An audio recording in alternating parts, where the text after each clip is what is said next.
They said Kentucky in 1798 was paradise for settlers.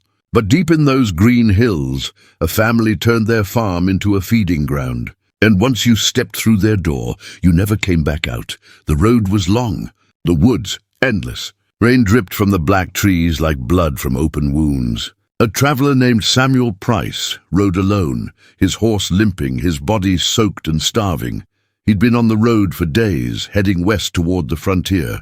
When he saw smoke in the distance, curling up through the fog, he thought it was salvation. A farmhouse stood on a hill, its windows glowing warm against the storm. He smiled. Finally, shelter. He rode closer, the wind howling behind him, and there, in the doorway, stood a woman. Pale face, tight smile, eyes that didn't blink. "Evening, stranger," she called softly. "You look frozen." "Come inside, we'll get you warm." Samuel hesitated. There was something too still about her.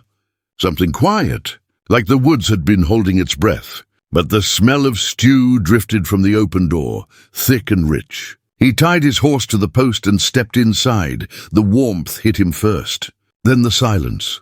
A tall man sat at the table, sharpening a knife with slow, deliberate strokes. "That's my husband, Henry," the woman said, her smile stretching too wide. "He don't talk much." Henry looked up. His eyes, grey as ash. His mouth, a thin, straight line. Two children sat by the fire. They didn't laugh, didn't move. They just stared at Samuel with hollow, glassy eyes. "Sit," the woman said. "Eat." She placed a bowl in front of him, steaming heavy. Samuel dipped his spoon, but as he lifted it, he noticed something odd. The rim of the bowl was chipped, and inside the crack a faint brown crust. Almost like dried blood. He looked up. The woman was still smiling. Henry's knife scraped slow against the whetstone. "Long way you're traveling?" Henry asked, voice like gravel. "Tennessee," Samuel muttered. Henry grinned, finally, but his teeth were stained. "Not many make it that far," he said. The woman laughed softly. Her hand rested on the table, fingers tapping in a strange rhythm. Samuel realized she was counting, each second. Each breath from somewhere beneath the floorboards came a faint thud, then a low groan. Then silence. Samuel froze. Henry glanced at the woman. The tapping stopped. She stood. "Best you get some rest, traveler. You'll sleep in the red room." The red room. Samuel forced a weak smile. "Much obliged." She led him down a narrow hallway. The walls were lined with old portraits, every face scratched out. The air grew colder. The smell heavier, like something rotten trying to hide beneath soap. She opened the door to a small room. A single bed, a locked window, and stains on the wooden floor, dark and sticky. "Sleep well," she said softly. Then the door closed. The latch clicked from the outside. He waited. Minutes passed. Then he heard it, whispering voices through the walls. One of the children's voices said, almost giggling, "Don't waste the rope this time." Samuel's heart stopped. He backed toward the corner, eyes scanning for a way out. That's when he saw the loose floorboard under the bed. He pried it up and gagged. Underneath lay bones, small ones, and a cracked skull staring back at him. His breath came fast. He stumbled back toward the door, and it creaked open slowly. Henry stood there. The knife in his hand gleamed under the lantern light. "Dinner's not over yet," he whispered. Lightning flashed. The storm roared, and that was the last night anyone ever saw Samuel Price alive. If you think that was terrifying, wait until you hear what the neighbors found, buried beneath the orchard. Because this family's secrets were darker than the Kentucky night itself. Like, share, comment, and subscribe. They called it the Price disappearance. But Samuel Price wasn't the first, and he sure wasn't the last. Because after he vanished, the woods began to whisper about a farmhouse that promised shelter and delivered death. Winter hit Kentucky hard that year. The snow fell heavy, swallowing trails and travelers whole. And out there, miles from town, stood that same farmhouse on the hill, its chimney always smoking, its lantern always lit, a sign of warmth in a land that froze men alive. No one knew how many had passed through that door, but everyone knew how many came out. None. The first to notice was a man named Thomas Bell, a merchant who ran supplies between Lexington and the frontier. He kept records. And in those records he wrote names of travelers who bought food and promised to send word from the next town. Weeks passed, no word. Then months, nothing. Thomas had lost 5 regular customers that winter. All vanished on the same road. All last seen heading toward that same part of the valley. Locals had an explanation. Wolves, they said. Outlaws. The woods take what they want. But Thomas didn't believe that. He'd been through those woods for years, and he knew there were no wolves in that valley. Only the family that ran the farm of kindness. One night Thomas stopped at the tavern in Bardstown. The fire was dying low, and a few hunters were whispering over whiskey. He overheard one say, "Stop by that farmhouse myself. Woman there had the eyes of a dead fish. Fed me stew so thick I couldn't tell if it was beef or something else." The men laughed nervously. But Thomas didn't. His stomach turned. He waited until dawn. Then he packed his rifle, loaded his wagon, and followed the same muddy trail those travelers had taken. The woods were silent. Too silent. No birds, no wind. Just the creak of his wagon wheels and the whisper of trees closing in. By afternoon, he saw it, smoke rising through the grey sky. The farmhouse. It looked smaller than he expected. Old, crooked, but alive. As he approached, a boy stood by the fence. Skin pale as paper, eyes black as night. The boy smiled, showing teeth too small and too sharp. "Ma said we got stew if you're hungry," he called. Thomas nodded politely, his hand never leaving the gun by his side. "I'm just passing through," he said. "Had some friends on this road. Went missing. You seen any travelers?" The boy tilted his head. "Lots pass through here," he said. "Not all make it." Then he grinned again and walked back toward the house. Thomas's pulse quickened. Something was wrong. He could feel it, in the silence, in the smell. The air carried something foul, something sour. Rot. He dismounted, walked around the side of the farmhouse. Behind the barn, he found something strange, a pile of dirt, freshly turned. And in the soil, a torn boot, half buried. The leather split open. A name carved inside S. Price. Thomas froze. He'd seen that name before, written in his trade book months ago. A man who never made it to Tennessee. The barn door creaked behind him. He turned and saw Henry, same cold eyes, same grin that didn't reach them. "Can I help you, friend?" Henry asked, wiping mud from his hands. His shirt sleeves were stained dark, almost black. Thomas forced a smile. "Just looking for directions." Henry stepped closer. The smell hit first, a mix of iron and rot. "Directions?" Henry said. "Sure, but you best come inside." "Storm's coming." Thomas backed away. He wasn't staying. He'd seen enough. As he climbed into his wagon, he looked back one last time. The boy stood in the window now, staring. Behind him, movement. A woman carrying something heavy, wrapped in cloth. She opened the trapdoor beneath the rug and dropped it in. Then the lantern went out. Thomas didn't sleep that night. He rode until dawn, all the way to town. When he told the sheriff what he saw, the man just sighed. "Don't go stirring trouble, Belle. That family's been there for years. Folks disappear all the time. But 2 weeks later, a search party went missing too. Only one man returned, eyes wide, skin pale as bone. He muttered one sentence before dying on the church steps. They feed the land. With us. If you think the story's gruesome now, wait until you see what they found buried beneath that Kentucky orchard. The farm wasn't just a home. It was a graveyard built by blood. Like, share, comment, and subscribe. By the time spring came, the snow melted. But the truth didn't stay buried.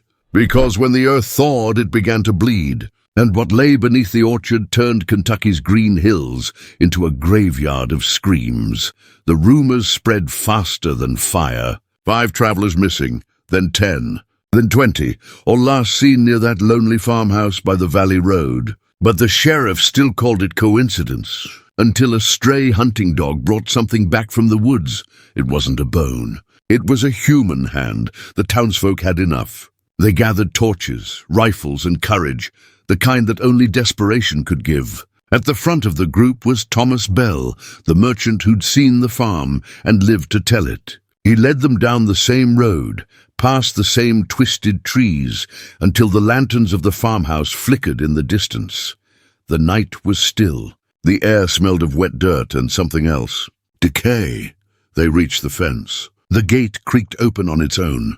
No one spoke. Even the horses refused to move closer. The door to the house hung slightly ajar. Inside, silence.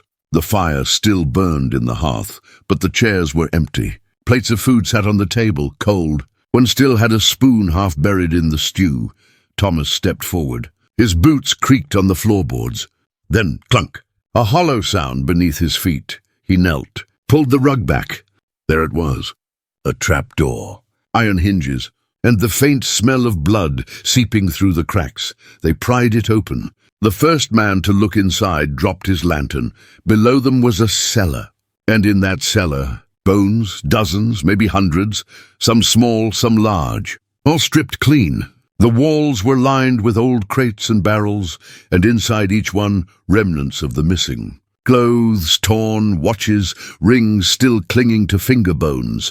A hush fell over the group. Then a woman screamed. She'd found a child's shoe in the corner, one that matched the description of a boy gone missing last fall. Thomas covered his mouth, shaking. He looked toward the stairs leading down. Something glinted in the lantern light. A table, long, wooden, stained. On it lay rusted tools, knives, saws, hooks, all darkened with age and blood. And in the corner a notebook. He picked it up. The writing was uneven, scrawled with shaking hands. Each page listed names, dates, a note beside each one. Traveler, strong, $2.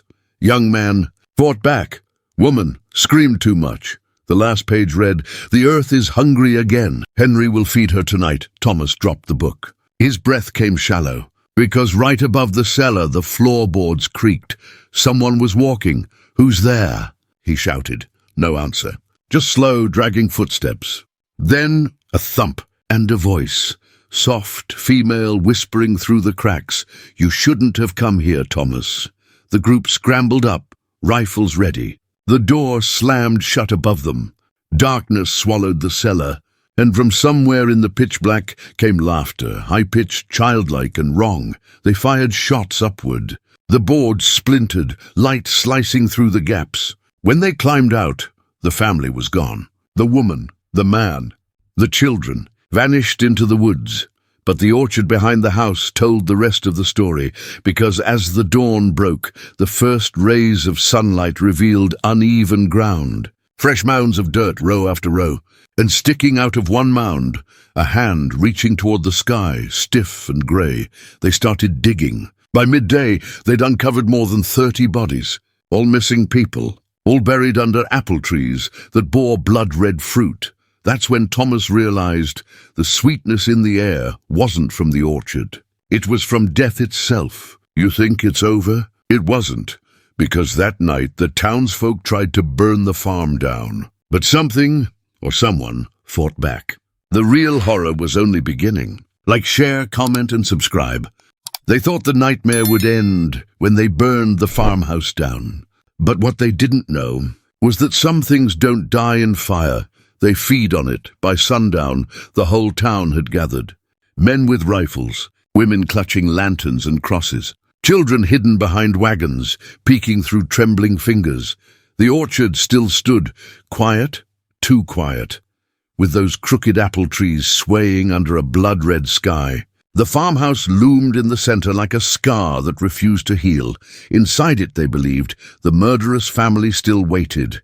Henry, the pale wife, the two silent children, the killers who turned Kentucky soil into a graveyard. Thomas Bell stood at the front of the crowd, rifle in hand. He'd seen the cellar, he'd seen the bones, and he'd sworn this place would burn before another man disappeared. "Tonight," he said, voice shaking but firm, "this ends."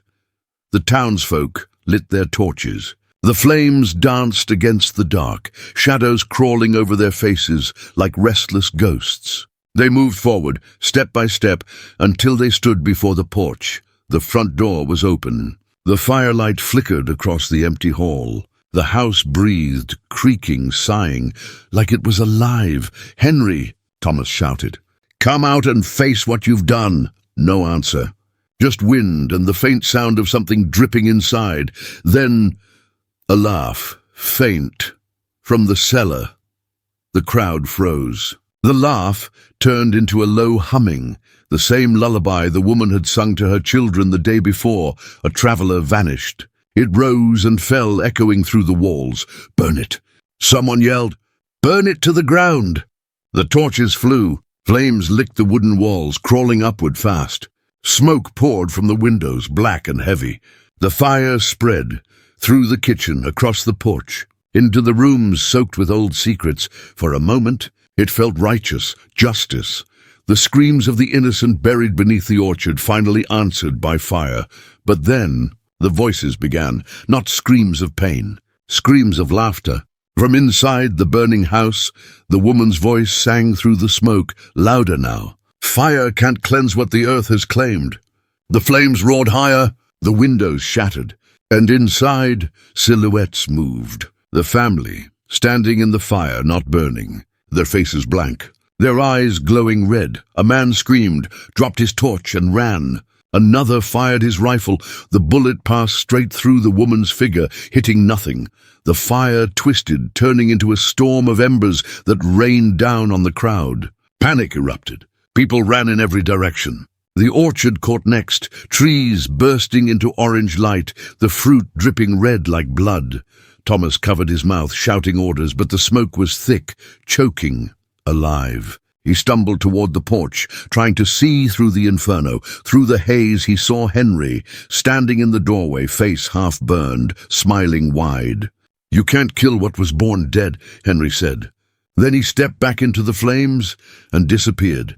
A moment later, the entire house collapsed. The ground shook, and with it, a sound rose from beneath the earth. A howl, not human, not animal, something ancient. The orchard burned for 2 days straight. When the smoke finally cleared, nothing remained but ash and blackened soil. No bodies, no bones, not even the foundation. But when they searched the nearby creek, they found footprints, forceps leading away from the ruins. Too large, too small. Heading into the woods, Thomas never spoke again after that night. He left Kentucky a month later, swearing he saw those same 4 figures standing at the edge of his farm every dusk, watching, waiting. And for years after, travelers still vanished on that same trail. Locals swore they could see a faint red glow through the trees, the fire that never died. They thought the fire ended the horror, but it only lit something older, darker and hungry. Because what rose from those ashes would haunt Kentucky for generations. Like, share, comment, and subscribe. They thought the family died in flames. But 20 years later, the killing started again, and the people of Kentucky began to whisper the ashes had learned to walk. The year was 1818. The town of Ash Hollow had rebuilt itself from the smoke and memories. The orchard was gone. The land lay barren. Nothing grew, not even weeds. People avoided that stretch of dirt like it was cursed. Because it was. Farmers said their cattle refused to cross it. Hunters said they heard laughter when the moon was full. And travelers still vanished if they took the old road past the ruins. The sheriff called it superstition. Until one spring morning, a trapper named Eli Monroe found something buried near the old well, a human jawbone, fresh. The sheriff rode out with his deputies. What they found made their horses buck and refuse to move forward. In the middle of the clearing stood a new farmhouse. No one in town had built it. No one had seen it rise. Yet there it was, standing where the old one had burned, the same slanted roof, the same creaking porch. Smoke curled from the chimney, and on the door, carved deep into the wood, were 4 handprints. Too large, too small, burned black. The sheriff called out, "Who's there?"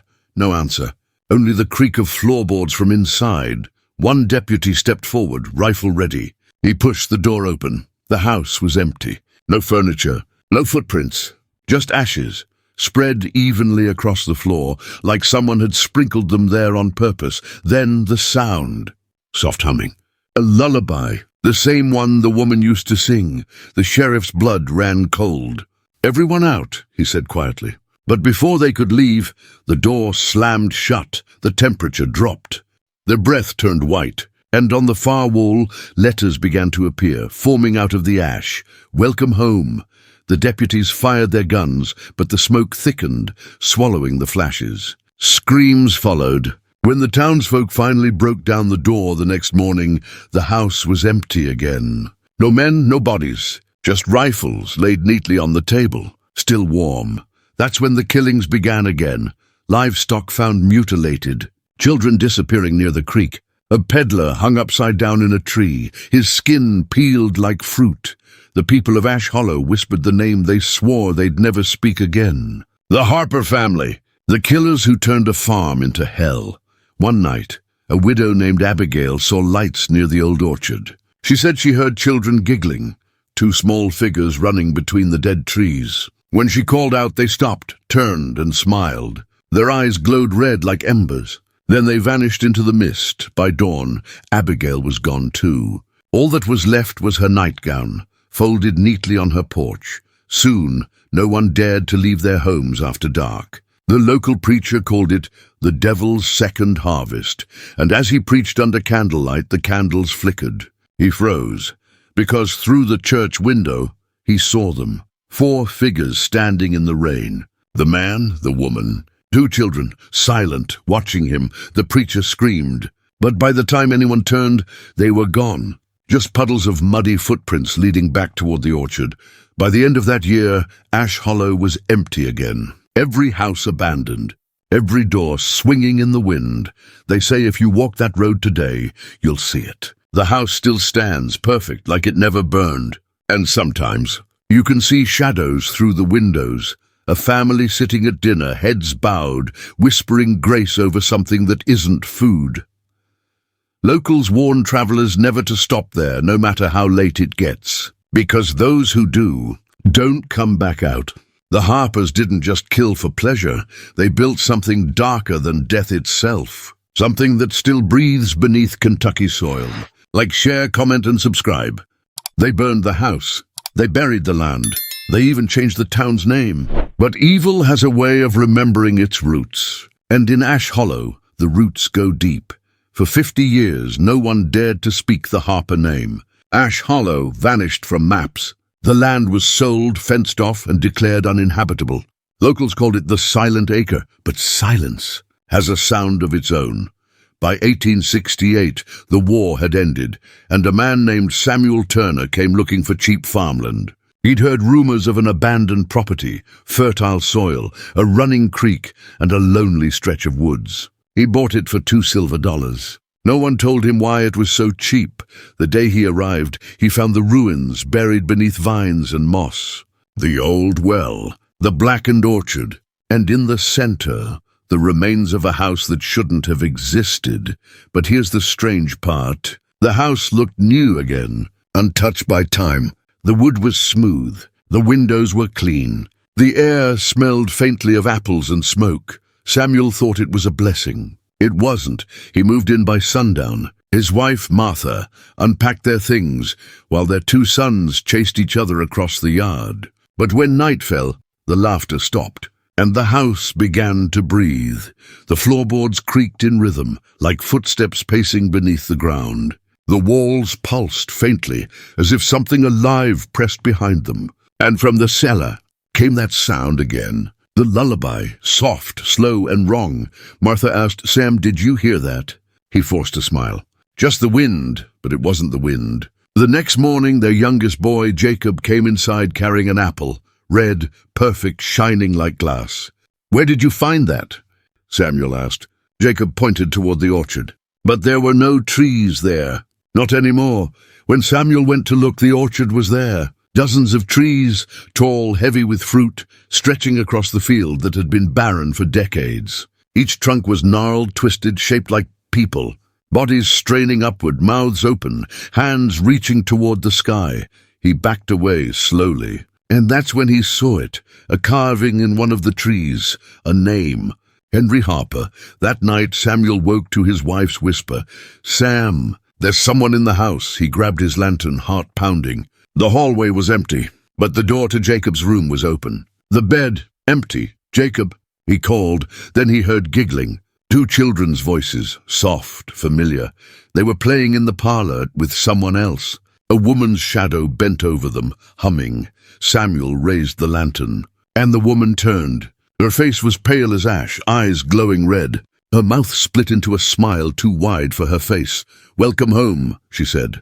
The lantern shattered. The fire spread fast, licking the curtains, the floor, the walls. Martha screamed for Jacob.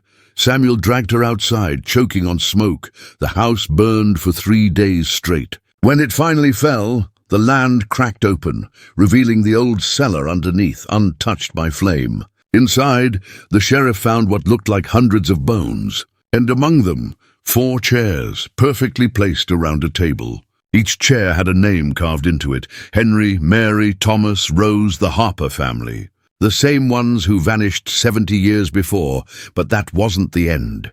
Weeks later, Samuel's surviving son was found in the woods, alive but silent. He never spoke again. The only thing he ever wrote was 4 words in the dirt. "They're still eating, Papa. The curse of Ash Hollow didn't die with fire. It spread from family to family, from land to land, feeding on blood, fear, and silence.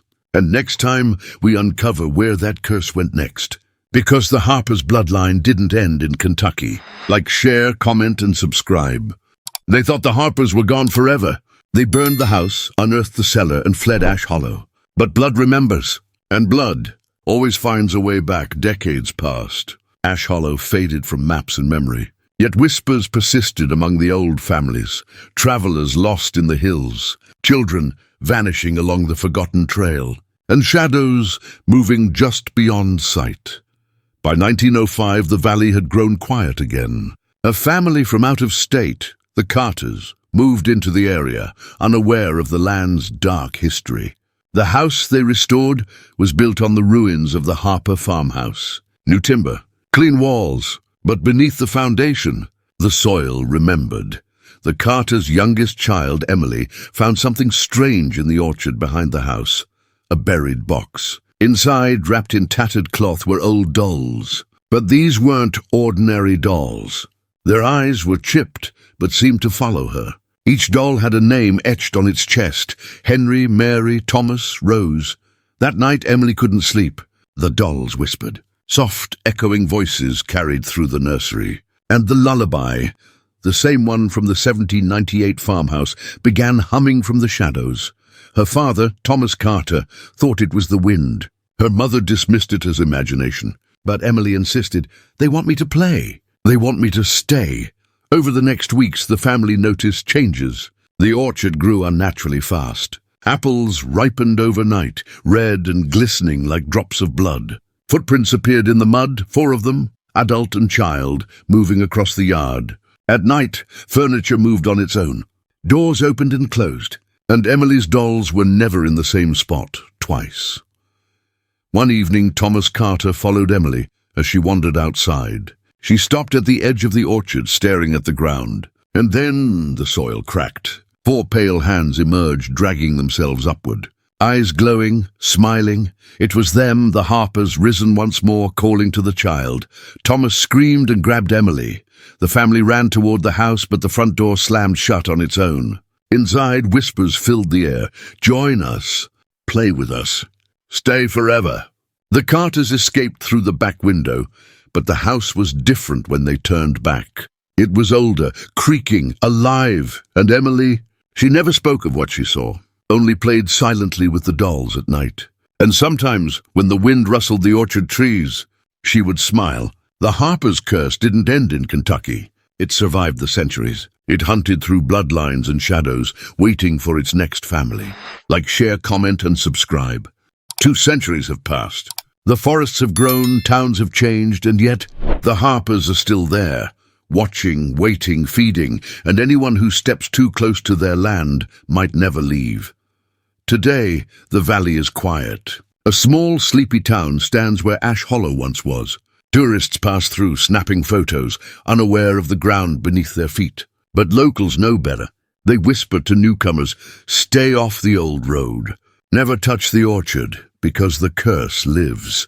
A group of college students visiting the area ignored the warnings. Exploring the haunted land, they stumbled upon a clearing where the old Harper farmhouse once stood. No house remained, only the orchard. But it wasn't empty. The trees were perfect, fruit glistening like fresh blood.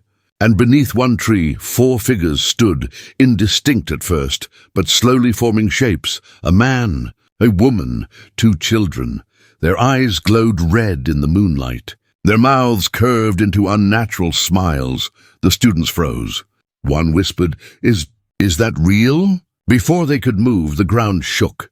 The soil cracked, and hands, 4 of them pale and skeletal, reached up, clawing the earth. The figures moved toward the students, silently, dragging themselves across the orchard floor. Panic erupted. They ran toward their cars, but paths shifted, trees moving, the orchard growing taller, enclosing them. Screams echoed through the valley. By the time the town's police arrived the next morning, the students were gone. Only footprints remained.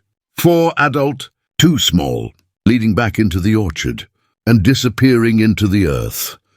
Stories continued to circulate. Hikers lost in the woods, campers never returning, children who wandered too close to the orchard. The locals say it's the Harpers, still hunting, still feeding, still growing stronger with every life they take. Some claim that if you walk the old valley at night, you can hear whispers, a lullaby carried on the wind. And if you look closely at the orchard, you might see shadows moving behind the trees, a family forever tied to the land by blood and darkness. One thing is certain. The Harpers' curse didn't end in 1798.